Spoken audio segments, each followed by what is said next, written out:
Vamos a ir empezando, dado que estamos a Mirta de Argentina. Bueno, qué gusto, ya que estamos en el marco de nuestro horario. Vamos a hacer una breve presentación de un tema muy rico, muy complejo, que no se puede agotar, obviamente.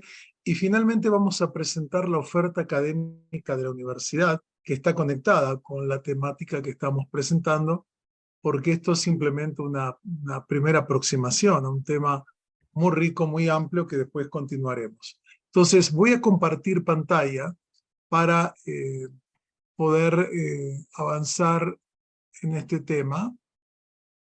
Ok, bueno, estamos viendo la pantalla, ¿verdad? Estamos ahí. Muy bien. El tema que llamamos hoy es la Biblia hebrea y el mundo moderno, encuentros y desencuentros. Y hay dos temas que creo que vale la pena mencionar desde el inicio. La Biblia hebrea es, por un lado, uno de los pilares de la conformación de la sociedad de Occidente, de la que somos parte, de los valores, de las creencias, de elementos culturales, sociales, hasta arquitectónicos. Y por otra parte, nos queda claro que, por lo menos desde los inicios de la modernidad europea y después la modernidad global, podemos ver que hay una serie de focos de tensiones y de cambios del estatus de la Biblia en las sociedades contemporáneas, por lo que algunos llaman los procesos de secularización, los que otros analizan acerca de distintos paradigmas acerca de las fuentes de la verdad y el significado. Y es un tema complejo, muy rico, que por supuesto permite distintos abordajes como tales. Primero, una cuestión de terminología. Cuando hablamos de la Biblia hebrea, hablamos de la Biblia tal como la tienen los judíos, la adoptan los judíos, que de alguna forma coincide en parte, aunque no totalmente, con el Antiguo Testamento, las Biblias cristianas. No es exactamente igual. Las Biblias cristianas tienen más libros todavía, e incluyen algunos libros que en las Biblias hebreas no están como libros considerados parte del canon sagrado, y nos referimos a lo que llamamos el Tanaj, o Biblia, el Tanaj, que es una sigla de Torah, o sea, la instrucción o ley, los primeros 5 libros, los profetas y los escritos. Esa es la estructura. Y acá tenemos un poco los elementos que componen la Biblia hebrea, ¿no? Las 5 partes en que está estructurada el Tanaj, la Biblia hebrea, como tales. Son 24 libros, si se cuentan los libros de los 12 profetas como uno, etcétera, etcétera. Son 24 libros del canon bíblico hebreo que nosotros tomamos. Esto se refleja, por un lado, en este rollo que ustedes ven, es un rollo del Pentateuco, de la Torá, de los 5 primeros libros de la Torá, que hasta el día de hoy los judíos escribimos manualmente, letra por letra. Un escriba especializado lo realiza en un pergamino de piel de animal, y es el centro dentro de nuestras sinagogas y forma parte fundamental del culto judaico, que es la lectura, la enseñanza, el estudio de la Torá, digamos que se hace una base, digamos, por lo menos el sábado, las festividades, y los días lunes y jueves se lee también dentro de las sinagogas, ¿no? Pero este es un elemento que da una poderosa identidad al mundo judío tradicional, ¿no? Y acá tenemos una página de lo que se llama el texto masorético, que es el texto autorizado por los judíos, porque hay otras versiones de la Biblia, ya sea tanto el Pentateuco de los samaritanos, por ejemplo, u otras versiones en traducciones griegas o siríacas, que en el mundo antiguo este es el texto masorético, que este es el manuscrito que se encuentra en el Museo de Israel, que es un manuscrito de unos 1000 años, el llamado Keter Aram Soba en hebreo, o el Codex Alepo, que es uno de los manuscritos más perfectos del texto bíblico que los judíos tenemos, que es la tradición, se llama masorética, así que fue transmitida por los masoretas en la tierra de Israel del siglo VIII, noveno, décimo, en la ciudad de Tiberíades y otros lugares. Ahora, la Biblia ocupó un lugar fundamental en la cosmovisión de la cultura de Occidente. La Biblia es significativa porque al ser la base de judíos, cristianos y en cierto sentido del islámicos, estamos hablando de más de un tercio de la humanidad que ve a este texto como un texto sagrado. Y esto tiene un significado tanto espiritual como también social, cultural y político. Y este es un hecho fundamental. La Biblia fue la gran referencia cultural en múltiples ámbitos de la vida a lo largo de muchos siglos en el mundo europeo. Lo sigue siendo y sigue siendo un referente espiritual, intelectual, religioso para muchos miles de millones de personas, pero algo ha ocurrido con el mundo moderno que ha de alguna forma debilitado o por lo menos transformado la aproximación a los textos sagrados. Y quiero citar al gran George Steiner, un gran experto en literaturas comparadas en ciertos aspectos de la cultura judía. George Steiner dice lo siguiente hablando de la Biblia hebrea. Todos los demás libros, ya sean historias, narraciones imaginarias, códigos legales, tratados morales, poemas líricos, diálogos dramáticos, meditaciones teológico-filosóficas, son como chispas, muchas veces desde luego lejanas, que un soplo incesante levanta de un fuego central. Es decir, la Biblia es el fuego central cuyas chispas que se dispersan dio pie a gran parte de la literatura de Occidente. Las escrituras, sigue Steiner, eran y son para muchos todavía una presencia en acción, tanto universal como singular, compartida por todos y de la mayor intimidad. No hay otro libro como este. Todos los demás están habitados por el murmullo de ese manantial lejano, un manantial que aporta a gran parte de la cultura. Y es una presencia en acción, es decir, Steiner en uno de sus libros habla de presencias reales, o sea, que hay algo, o sea, el supuesto bíblico es que hay un mensaje significativo dirigido a cada uno de nosotros y ese mensaje tiene que ser decodificado, interpretado, estudiado y finalmente vivido como tal. El corpus bíblico, cuya densidad y fuerza de gravedad son en nuestra civilización casi inconmensurables, se halla en el centro de una galaxia de comentarios e interpretaciones en la cual cada momento de traducción es en sí mismo un movimiento interpretativo. O sea, acá Steiner menciona, por un lado, hay un cuerpo literario que es de una fuerza imposible de calificar, de evaluar, y que es el centro de una galaxia de comentarios y comentarios de comentarios, y esa ha sido la estrategia judaica, del comentario como estrategia de análisis. Tal es así que un conocido pensador judío, Abraham Yoshua Heschel, sostiene que el judaísmo es un mínimo de revelación y un máximo de interpretación. Un mínimo de revelación, que es el fundamento para el creyente del texto bíblico, y un máximo de interpretación. Y gran parte del desarrollo del pensamiento judío es y ha sido interpretación sobre los textos bíblicos y sus derivaciones en la literatura talmúdica, midrásica y otras. Y también las traducciones han sido actos que han creado cultura, que han mediado entre las culturas. La primera traducción al griego, la Septuaginta, y después las traducciones que se han hecho a innumerables lenguas. Parece evidente que la Santa Biblia es el acto lingüístico más publicado y difundido sobre la faz de la tierra, dice Steiner, y sigue hablando que durante siglos ha habido encarnizadas discusiones cuyas consecuencias han incidido en la historia social y política de Occidente, como el caso de la Reforma protestante, donde infinidad de volúmenes de comentarios, glosarios, marginalias sobre la Torá componen la herencia orgánica del judaísmo, ¿no? Y los comentarios a los comentarios de comentarios se entretejen en una madeja viva e ininterrumpida que se remonta muy posiblemente al siglo II o III antes de la era cristiana.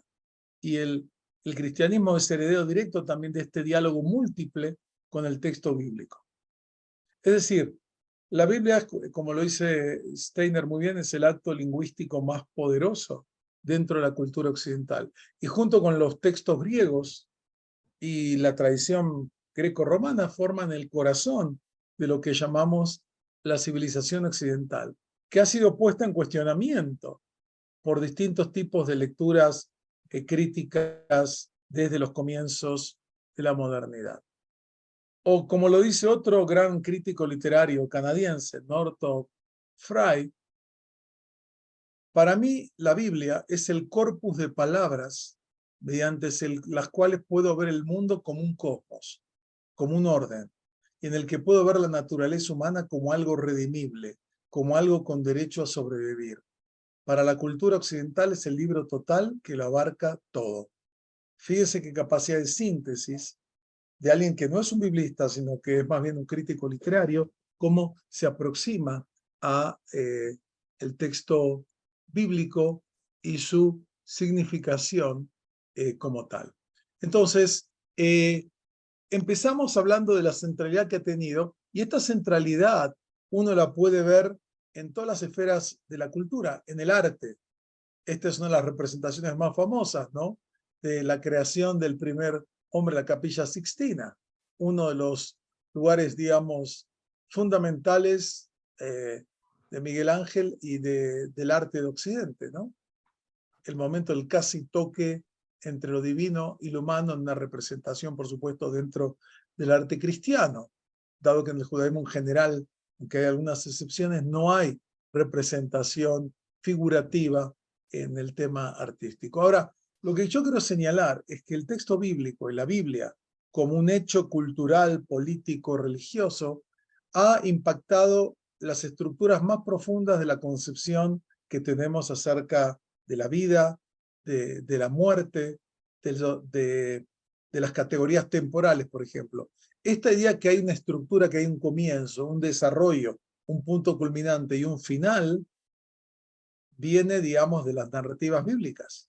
Y esta idea de que hay un comienzo, el concepto de creación, que es considerado como un elemento clave y que ha generado una enorme literatura en todos los ámbitos, el concepto bíblico de que el mundo es una creación divina. El concepto de kairos, que es uno de los términos griegos para hablar de tiempo, no es el cronos, que es el tiempo habitual, sino es el tiempo significativo.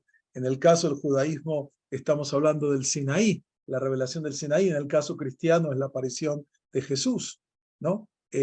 Y hay una visión final con una cuestión que, a pesar de las crisis de la historia, los conflictos en la historia, hay una visión redentiva de la historia humana y de la naturaleza humana.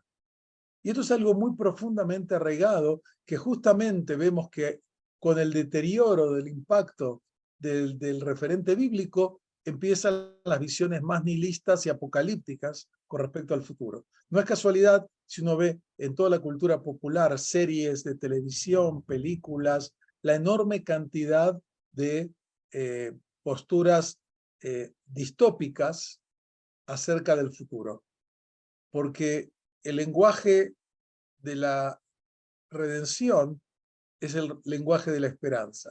Y cuando se pierde ese horizonte, vemos, como lo dice también Steiner, las fuerzas del nihilismo en todas sus dimensiones y de la falta de rumbo y de expectativa y de esperanza. Es decir, las concepciones bíblicas han impactado en las concepciones escatológicas de judíos cristianos y en forma secularizada de otras ideologías también de la modernidad, que veían un final feliz hasta en otros ámbitos. Pero no solo y también las categorías políticas. Por ejemplo, acá menciono 3 libros que muestran el impacto que ha tenido la Biblia en la conformación del pensamiento político de Occidente. El famoso libro Michael Balzer sobre el Éxodo y su papel, Éxodo y Revolución, o la obra de Eric Nelson sobre The Jewish Republic, o la obra de Albertal, y ahora tengo acá el título de este libro, que ven en el libro Albertal y Stephen Holmes, ven cómo en el libro de Samuel comienza la estructura de verdaderamente una política humana, no la política de los dioses o los semidioses como en Egipto o como Mesopotamia. Estamos hablando de una humanización de la política como tal. Y eso tiene lugar en una obra del carácter como tal, ¿cómo se llama? ¿Qué tal? Okay. La idea de comienzo, acá tenemos una imagen del comienzo de la Biblia hebrea, ¿no? Del famoso Bereshit bara Elohim, el comienzo de la creación, en el capítulo 1 del Génesis, ha tenido un poder increíble en la historia de la humanidad. Y si no, fíjense la obra de uno de los mayores, de vuelta, expertos en este caso en Shakespeare y en la cultura occidente, Stephen Greenblatt de Harvard, un libro muy interesante que se llama El ascenso y la caída de Adán y Eva, y que nos muestra cómo en la cultura occidental las más grandes mentes hasta el siglo XIX, su gran ocupación tenía que ver con relatos, y él se focaliza solamente en los relatos acá del capítulo 3 del Génesis. No quiero, también estoy impactado en las imágenes espaciales, es decir, las concepciones espaciales, conceptos como los de Tierra Santa, lugar sagrado, lugar de peregrinación, el templo como el espacio de encuentro de lo humano y lo divino, si bien se da en múltiples tradiciones religiosas muy antiguas, en casi todas las culturas hay lugares sagrados, montañas sagradas, espacios sagrados, todos estos motivos que hoy en día son comunes en las concepciones judías y cristianas se originan obviamente en la Biblia hebrea. La tierra de Israel como la tierra prometida, la tierra de la promesa, el templo como el espacio de encuentro que viene de, como lo dice el gran biblista John Levenson, es como empieza con el tabernáculo en el desierto, una especie de Sinai móvil, donde la presencia divina acompaña al pueblo hasta que se da el asentamiento en la ciudad de Jerusalén en la época del rey David hace 3000 años, y posteriormente con su hijo Salomón se construye el primer templo en Jerusalén, que se ha convertido desde ahí en un lugar que ha impactado en todo el imaginario espiritual de Occidente. Y el concepto de peregrinaje, de un cambio geográfico que es un cambio espiritual. Y ahora estamos viendo hoy como en la Kaaba, en Arabia Saudita, hoy termina este peregrinaje, este concepto, donde millones de personas van al espacio sagrado para... Es algo que viene, por supuesto, de fuentes bíblicas y todavía algunas fuentes anteriores. Fíjense, por ejemplo, este mapa, que es fantástico, un famoso mapa hecho por un geógrafo no judío, que es muy clásico. Miren cómo imagina el mundo. Acá está Asia, Europa, África, acá está América, que recién está descubierta, no saben dónde colocarla bien. ¿Y qué está en el centro del trébol? Jerusalén. La pregunta ¿es este mapa preciso desde el punto de vista geográfico? Obviamente no. Pero este mapa lo que refleja es cómo el imaginario occidental en el siglo XVI no puede concebir el mundo sin la centralidad de Jerusalén, el lugar donde tuvo lugar para los judíos el templo de Jerusalén, para los cristianos la muerte y la resurrección de Jesús, y para el Islam también el tercer lugar de mayor impacto dentro de los lugares sagrados que tienen. Pero no solo eso, la música, fíjense, en obras como de Händel ha escrito una enorme cantidad de oratorios, que son obras que una parte tiene temáticas mitológicas, pero muchos tienen que ver con temas judíos. Israel en Egipto, Saúl, Judith y numerosos, también Vivaldi tiene, o sea, los grandes músicos han visto Judas Macabeo, es decir, la música occidental también percibe esto, bueno, toda la obra de Bach, que cantatas conectadas con salmos y con elementos centrales, es decir, la Biblia impregnó casi todos los ámbitos del quehacer, o el propio Haydn, su famosa obra La Creación. Es decir, uno puede ver que no es un tema solo de textos, va mucho más allá de textos. El tema artístico, como mencionamos, en las representaciones cristianas, y también uno puede pensar que, quiero empezar, perdón, quiero empezar con, esto no quiero, me está faltando una parte, pero lo quiero plantear ahora, es que todo este elemento que estoy sosteniendo, que es el papel central que tiene el canon bíblico en las concepciones sociales, culturales, políticas, ha sido cuestionado en la modernidad, a partir de la modernidad. Ha sido cuestionado por diversos motivos. Desde en el mundo actual podemos decir, bueno, las perspectivas feministas, las perspectivas postcoloniales, las perspectivas postcríticas, plantean una relectura y un cuestionamiento de este tipo de modelos. Y es parte de las luchas culturales que vemos hoy en muchas sociedades, ¿no? Donde se dan luchas culturales dentro de las propias sociedades. Pero por otro lado hay que entender que el propio marco bíblico, digamos, ha sido también fuente de movimientos que han propugnado una respuesta a la crisis moderna desde la propia literatura bíblica, como las teologías de la liberación, que hay una enorme cantidad de desarrollo en el mundo cristiano, judío e islámico también, los movimientos de cambio de inspiración bíblica, pensemos en los movimientos, por ejemplo, de Martin Luther King y su lucha por los derechos cívicos de la población afroamericana y otros grupos, es decir, la Biblia como fuente de oposición a dictaduras. Conocemos papeles que han generado distintos líderes religiosos inspirados en los valores bíblicos del ser humano como creado a imagen y semejanza divina y por lo tanto que no puede ser utilizado como medio ni puede ser violentada su dignidad, que es un don divino, etcétera, etcétera. O sea, por un lado uno puede decir que la Biblia ha sido fuente de críticas sociales, de modelos patriarcales, misóginos, etcétera, etcétera, intolerancia, y uno puede encontrar fuentes en ese sentido, pero al mismo tiempo los propios textos bíblicos han sido fuentes de inspiración de luchas sociales, culturales y espirituales, y también hay que reconocer que muchas culturas que no están en la órbita del mundo judío-cristiano, como culturas de la India o de China, también han existido esas estructuras patriarcales, misóginas o como uno las quiera ver desde una postura crítica, y no tiene nada que ver con la Biblia. Es decir, uno puede entender que tiene que ver con determinados niveles de desarrollo culturales, políticos que se han dado en distintas sociedades y que eso también ha afectado, por supuesto, a las matrices bíblicas, pero no es algo ni exclusivo ni fundamentado esencialmente, sino que tiene que ver con las coyunturas históricas en que la Biblia ha sido recibida, transmitida e interpretada como tal.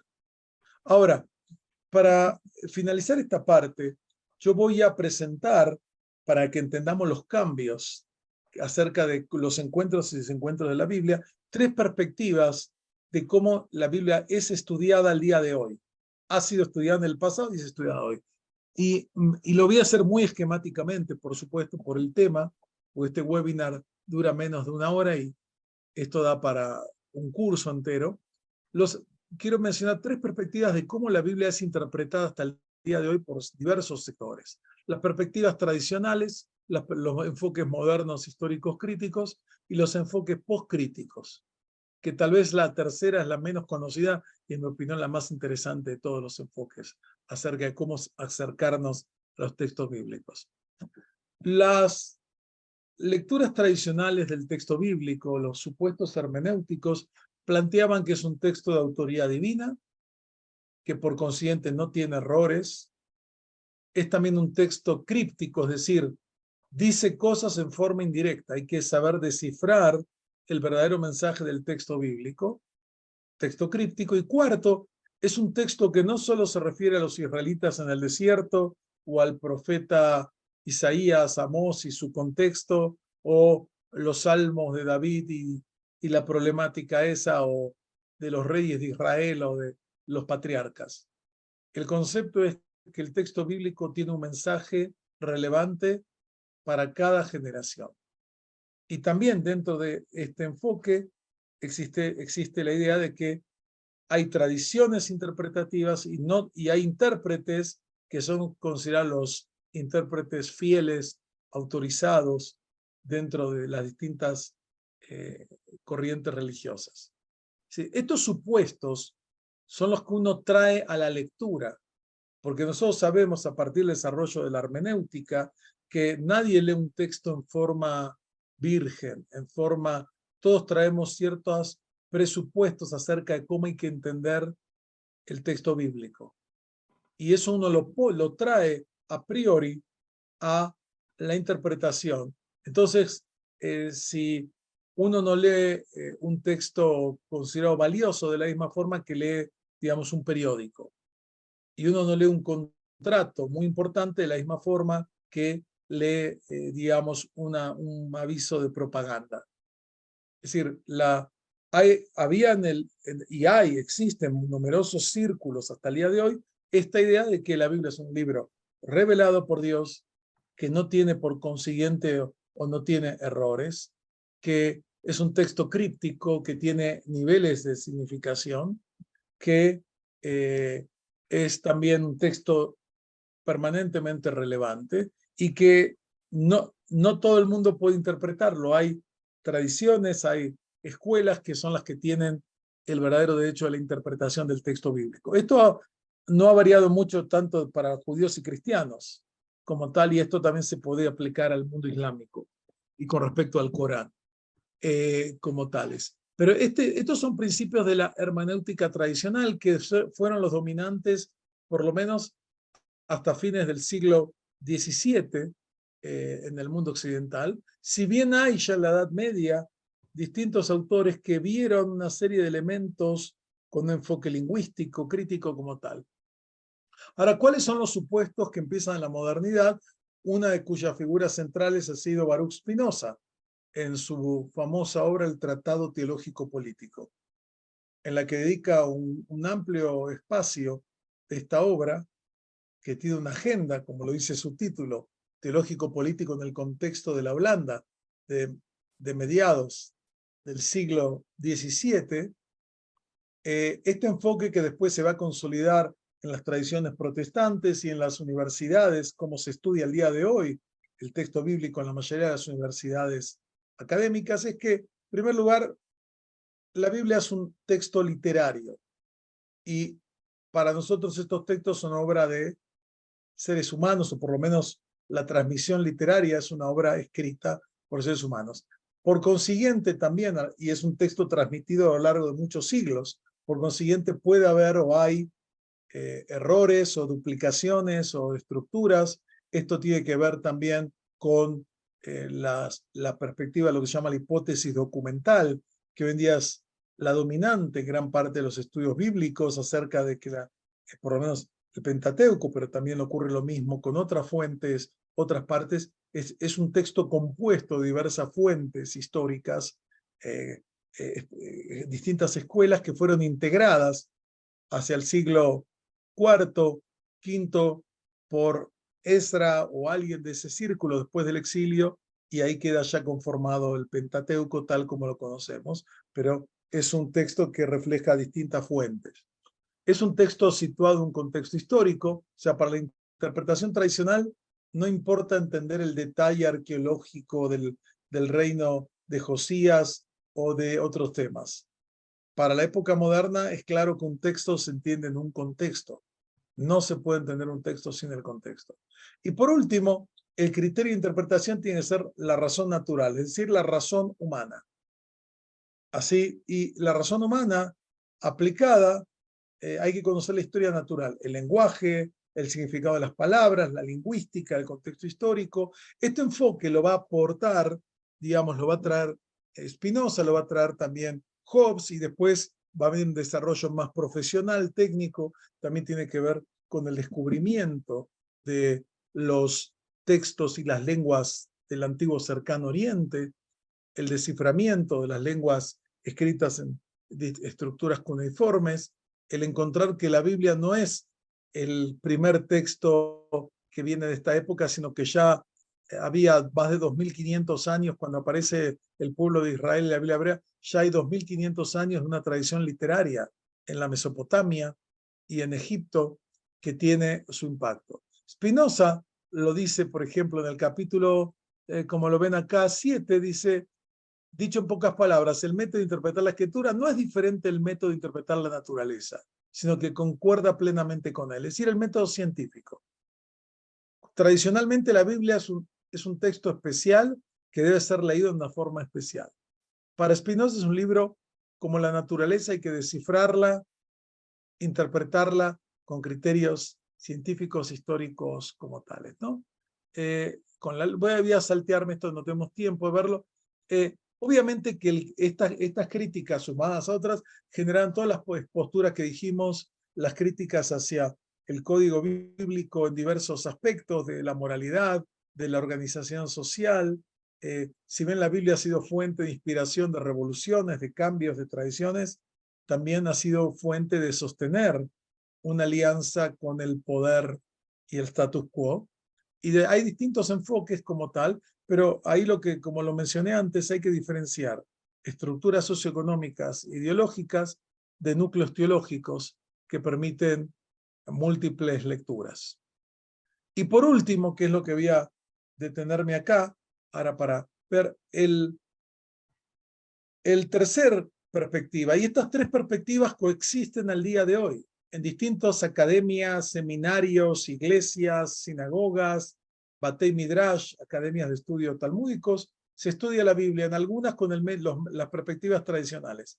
Y menciono perspectivas tradicionales porque dentro de cada una de estas perspectivas hay diferentes enfoques.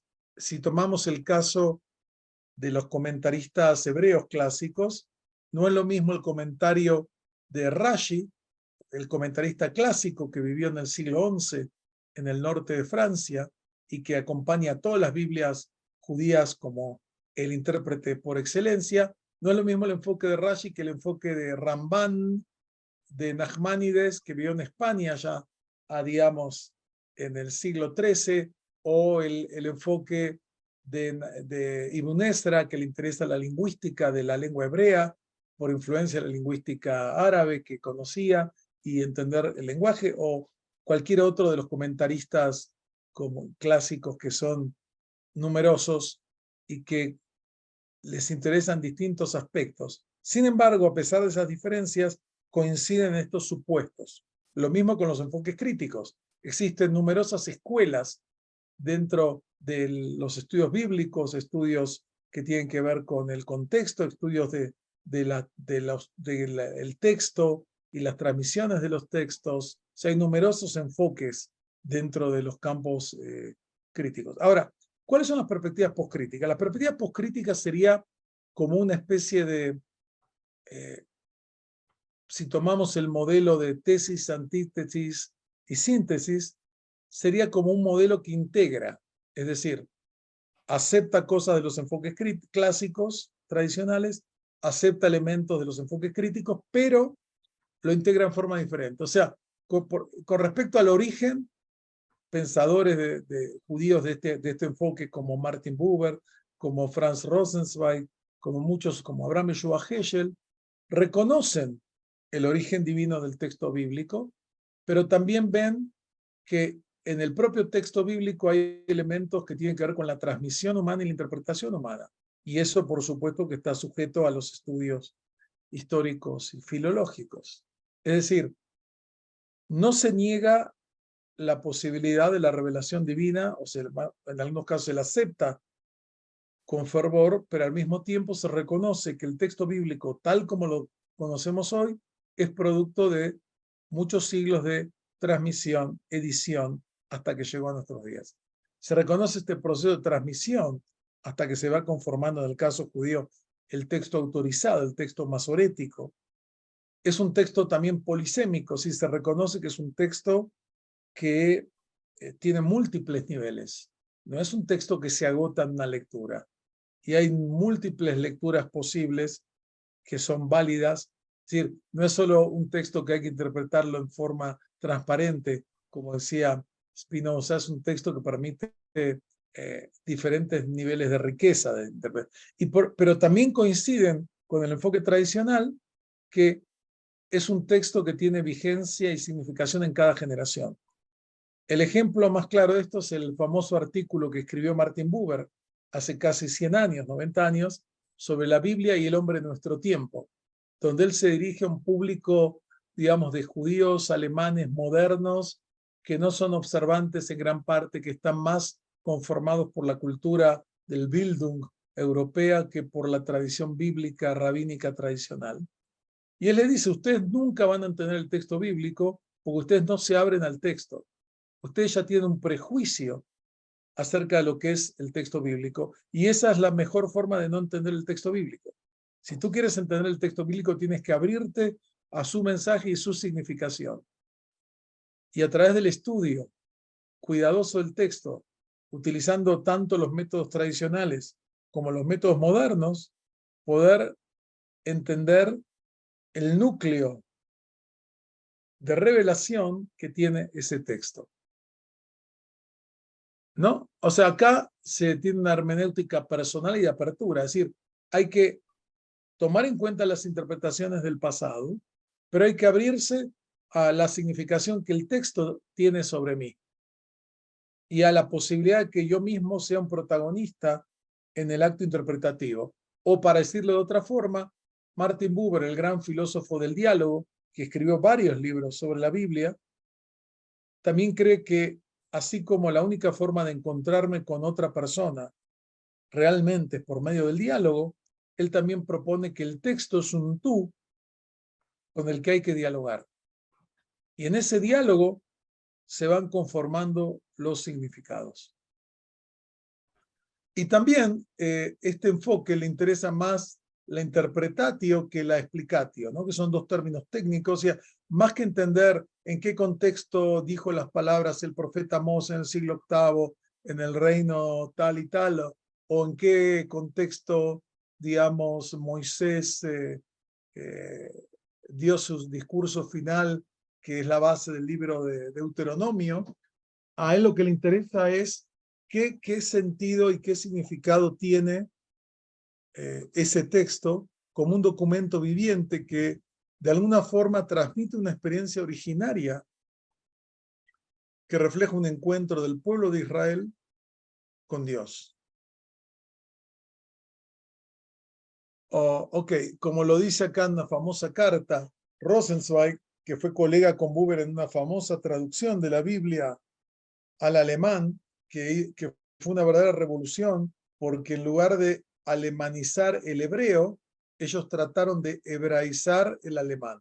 Repito, esa famosa traducción que hizo Martin Buber con Rosenzweig, ya muy enfermo, y que después lo terminó Rosenzweig fuera de Alemania, un texto que fue escrito por una comunidad que fue exterminada o dispersada por los nazis, y que es el fin de la modernidad judía europea, con el Holocausto. Ese texto que Martin Buber después lo termina en Israel, fue hecho junto con su amigo y colega menor Rosenzweig. Y dice, miren lo que dice él. Él le escribe una carta al líder de la ortodoxia alemana. Le dice, ustedes también tradujeron la Biblia, pero ustedes no aceptan la crítica bíblica, no aceptan todo eso. Y sin embargo, nuestra traducción y su traducción son muy parecidas. ¿Por qué? Porque nosotros también tradujimos la Torá como un libro único. Y esto es muy importante porque a veces veo en ciertas análisis y críticas y comentarios cristianos que hay un análisis, digamos, de desmenuzar distintas estructuras del texto, y lo que de alguna forma plantea el enfoque postcrítico es que más allá del origen y la génesis, el texto bíblico se convierte en una unidad. Y cuando se convierte en una unidad hay que tomarlo como una unidad. Es como que uno diga, yo puedo ver los borradores que escribió García Márquez cuando escribía 100 años de soledad. Pero por lo que hay que jugar a García Márquez no es sus borradores, o los borradores de Shakespeare o de Cervantes. Hay que jugar a García Márquez y a Shakespeare por la obra finalizada, la obra que ya, esa es la obra como tal, y ese es el enfoque. Entonces, como le dice acá Rosenzweig, para nosotros también es la obra de un espíritu, o sea, más allá del origen de fuentes, hay un solo espíritu en el texto bíblico. ¿Quién fue ese espíritu? No lo sabemos. Dice, es difícil creer que fuera Moisés. Entre nosotros lo llamamos con el símbolo que le da la ciencia, porque los que conocen, acá veo que algunos son biblistas, conocen a la figura que según esta teoría integró las distintas fuentes, se lo llama R, redactor. Pero miren lo que dice ahora Rosenzweig. Pero este símbolo no lo leemos como redactor, compilador, sino como rabeino, nuestro maestro. porque Él es nuestro maestro. Su teología, la que se conformó integrando diversos textos en uno, es nuestra enseñanza, ¿no? Un hermoso texto que nos muestra este enfoque. Ahora quiero referirme ahora, y después ahora vamos a abrir el tema. Si tienen preguntas, por favor, pueden ir escribiéndolas en el chat. Ahora la vamos a ver. Quiero aprovechar ahora para decir, bueno, ¿cómo se conecta esto que planteé ahora con nuestra oferta académica de este semestre que empieza en agosto, septiembre de este año? En primer lugar, tenemos el programa Estrella, que es la maestría en estudios judaicos. Se puede cursar de forma presencial los que viven en la Ciudad de México, se puede cursar en línea, totalmente en línea, y tenemos alumnos, hemos tenido alumnos de más de 26 ciudades, incluyendo Israel, ciudades de Israel, de España, de Estados Unidos y de muchos lugares de América Latina, en la modalidad en línea y en la modalidad, digamos, presencial. Y se pueden acercar, es un programa que dura 2 años, un programa académico de maestría que se da una perspectiva tanto de la historia, del pensamiento, de las ideas y de la estructura y los textos y los desarrollos del mundo judío desde la Biblia hasta el siglo XX. Otra opción que tienen son cursos que fueran parte de un diplomado, pero este es un curso, este que viene ahora es muy adecuado. Es un curso de 14 clases sobre las fuentes del judaísmo, que va de la Biblia hasta, digamos, el mundo contemporáneo, ¿no? Entonces vamos a hablar de libros clave de la Biblia, lo que es el Talmud, la Mishnah, la Gemara, algunas obras de autores medievales, algo de la Kabbalah un poco, y por último de los libros de oraciones, que son las fuentes clásicas del judaísmo. El que quiera ver esto con un grupo de especialistas de diferentes temáticas de estos temas. Este es otro curso que también está disponible y empezamos en agosto.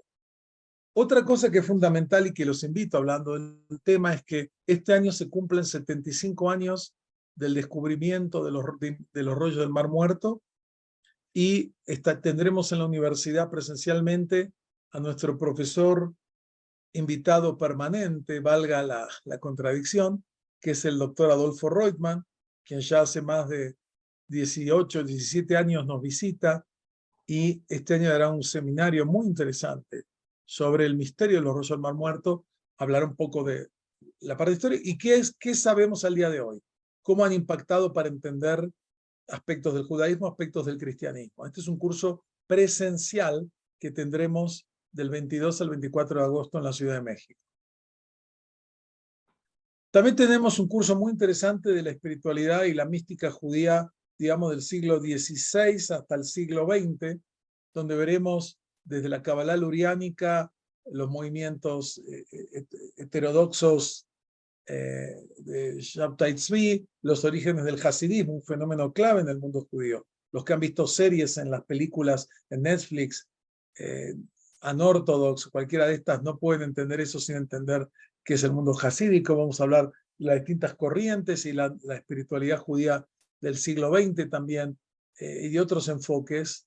Esto lo tendremos también como un curso, seminario que algunos ya han cursado acá, ¿no? Karina veo que cursó el curso anterior de mística y esto es lo que continúa ese curso. Y por último, un curso muy interesante que tenemos que es sobre el arte judío del siglo, digamos, siglo XIX, XX, las escuelas, digamos, a cargo del doctor Luis Vitrón, un connotado especialista en historia del arte y un conocedor de la cultura judía. Un curso muy interesante para entender el desarrollo del arte del siglo XX y cómo se expresa en esta temática conflictiva de entre representar o no representar los distintos aspectos del arte judío en el del siglo XIX y XX en particular, hasta la actualidad.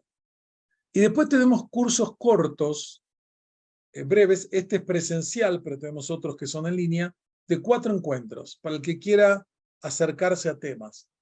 Este será dedicado a una figura muy influyente en el pensamiento judío contemporáneo, que fue el rabino Sachs, que fue el gran rabino del Imperio Británico, como del Commonwealth, como se llama, que también fue un intelectual graduado de las universidades de Oxford y Cambridge, y que ha escrito sobre las relaciones de ciencia, religión y otros temas. Y también tenemos otro que lo llamamos Kabbalah para escépticos, porque en este tema hay mucha charlatanería en las redes sociales y otros temas. Este es un curso que lo que queremos gente escéptica, gente muy racional que quiere aproximarse al fenómeno del misticismo judío y la Kabbalah, no desde todo tipo de enfoques que hay hoy a veces sin demasiadas bases, sino como la investigación de los últimos 100 años nos ayuda a entender el papel que es la Kabbalah y qué papel ha jugado dentro de la cultura judía. Como ven, tenemos una amplia gama de opciones. Y ahora me referiré a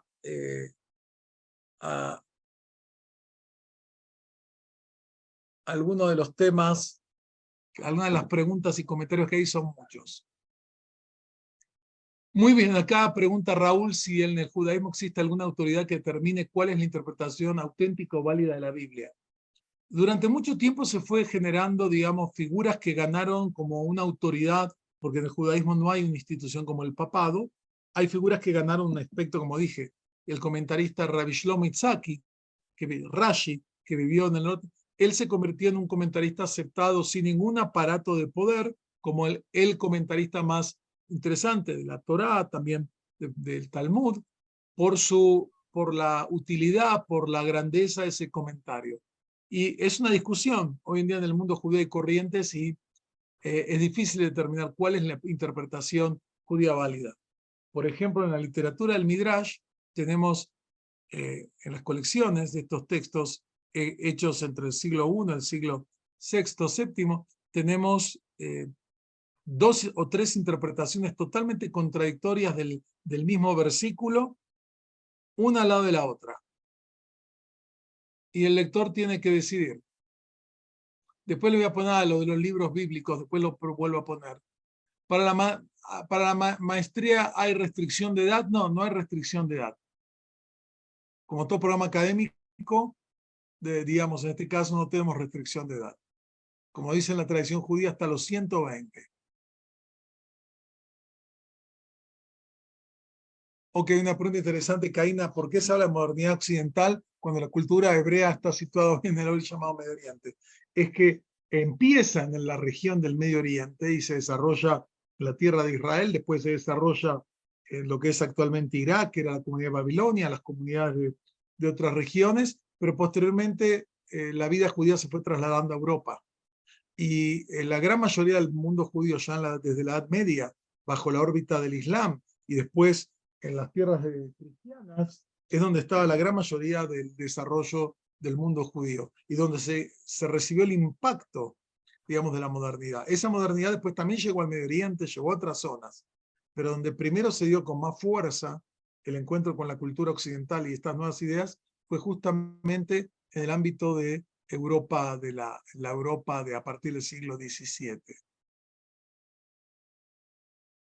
Ok, acá alguien comenta, Ramón, de un comentario evangélico, que bueno. Todos los que quieran, acá ya Carmen nos ha subido la oferta académica que la pueden copiar y tener, la oferta académica y cómo contactarse. Los distintos temas, es así. Acá alguien pregunta una buena pregunta, Rocío. La maestría abarca un poco todos los temas, pero estos cursos los profundizan más, porque los desarrollan más como, yo digo que la maestría es como el turibús, ¿vieron ese tour, ese bus que te da ese ómnibus o camión que te da una visita por las grandes ciudades, que te lleva por los principales lugares? Los cursos es que tú te bajas y exploras con más profundidad lo que tú quieres, pero la maestría te da un marco global, un marco de referencia histórico, conceptual, que me parece muy importante.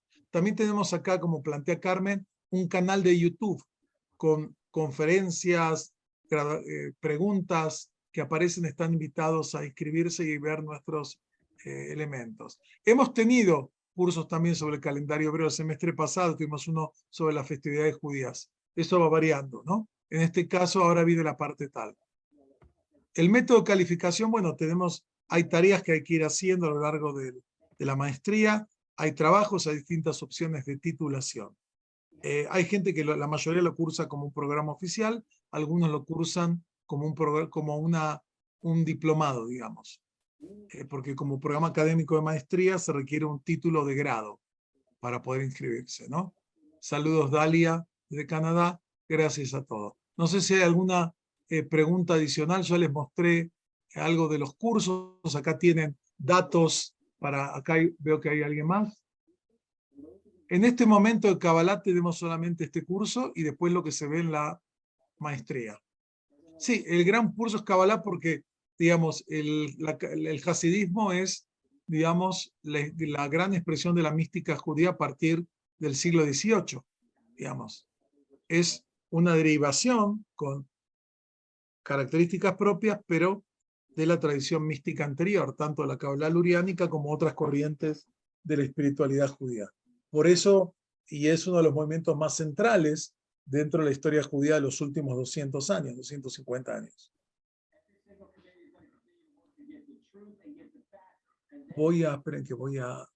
Ok. Como ven, hay mucho. Acá Sharon Domínguez, qué gusto, Sharon, egresada nuestra. También acá Luciano, estuvimos en Porto Alegre, en Chituf. Qué gusto a cada uno verlos en estos encuentros.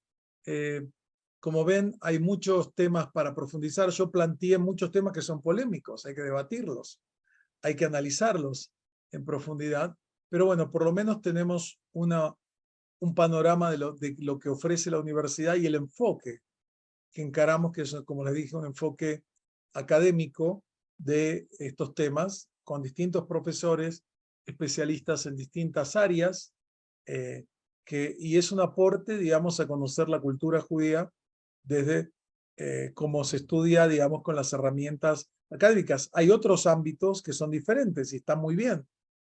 Nosotros damos lo nuestro propio es esto. Con respecto a los precios, todos acérquense, contáctense. Tenemos becas para facilitar. Ya nos quedan, para las maestrías, creo que nos quedan las últimas 5 becas, ya que hemos estado, la gente que se va escribiendo, es un tema de acá. Mirta, saludos y nos vemos si Dios quiere en agosto. Y a otra gente, no alcanzo a ver a todos, me disculpo si hay gente que no he saludado personalmente. Bueno, hay gente que son alumnos, son egresados, son gente nueva. Si tienen interés, por favor, acérquense a nuestra plataforma, a nuestras redes sociales. Ahí podrán ver más detalles de costos, de precios, de horarios, de becas, de entrevistas, si quieren incorporarse a la maestría. Y ahí veo a Roy. Saludos, Roy. Me da mucho gusto ver y a otra gente que nos ha acompañado, nos acompaña en distintos aspectos. Bueno, si no hay más preguntas, vamos a saludar a todos, deseándoles unas buenas noches y que nuevamente que las narrativas bíblicas, con su mensaje en un mundo en crisis como el que estamos viviendo, ¿no? Un mundo que parece que perdió el rumbo, donde vemos tantos conflictos sociales, como ya los analizaron los profetas de Israel hace 2700 años, las brechas sociales terribles, los problemas de idolatría, ¿no? Las nuevas idolatrías de todo tipo, los problemas de violencia, de falta de consideración por el ser humano.